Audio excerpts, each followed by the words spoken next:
বেগুন গাছের অধিক ফলনের জন্য বেগুন গাছ কীভাবে পরিচর্যা করব, কোন কোন মেডিসিন আমরা প্রয়োগ করব তা নিয়ে আজকের এই ভিডিওটি।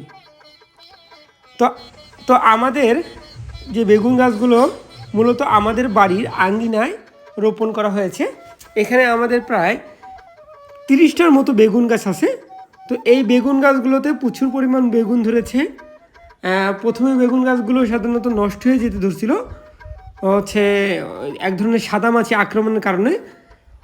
এরপর যখন আমরা সাদামাছির ওষুধ দিই, ওষুধ দেওয়ার ফলে সাদামাছির দমন রোধ হয়। এরপরেই হচ্ছে আমাদের আমাদের বেগুন গাছগুলোতে বেগুন ধরতে শুরু করে। তবে এর বাকেও বেগুন গাছগুলো বেগুনগুলো একটু পচে যাচ্ছে, যার কারণে বেগুন গাছগুলো যেন আরও মোটা তাজা হয় এবং ফলন যেন বৃদ্ধি হয়, যার কারণে আমরা বাজার থেকে ফ্লোরা নামক একটা ওষুধ নিয়ে আসি। এই ওষুধটা হচ্ছে উদ্ভিদের শক্তি বৃদ্ধি করে, ফুলের সংখ্যা বৃদ্ধি করে, ঝরে পড়া রোধ করে, অধিক ফলন নিশ্চিত করে। তো যার কারণে আমরা এই ওষুধটা নিয়ে এসে পানির মাধ্যমে এখন হচ্ছে আমরা স্প্রে করে দিচ্ছি, যেন বেগুন গাছের যেন অধিক পরিমাণ ফুল আসে এবং অধিক পরিমাণ যেন ফলন ধরে। এই ওষুধটার প্রাইস মূল্য কত? এই ওষুধটা হচ্ছে মাত্র 90 টাকা।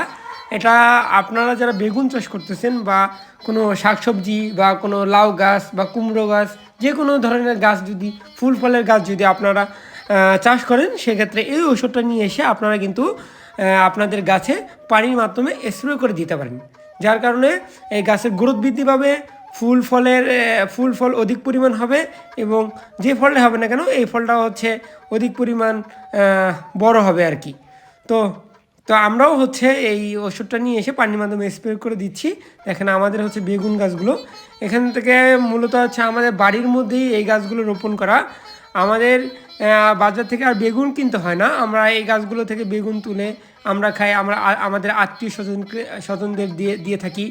হ্যাঁ, তো যাদের বাড়িতে জায়গা আছে আপনারা চাইলেও এই ধরনের হচ্ছে বিভিন্ন শাকসবজি আপনারাও চাষ করতে পারেন।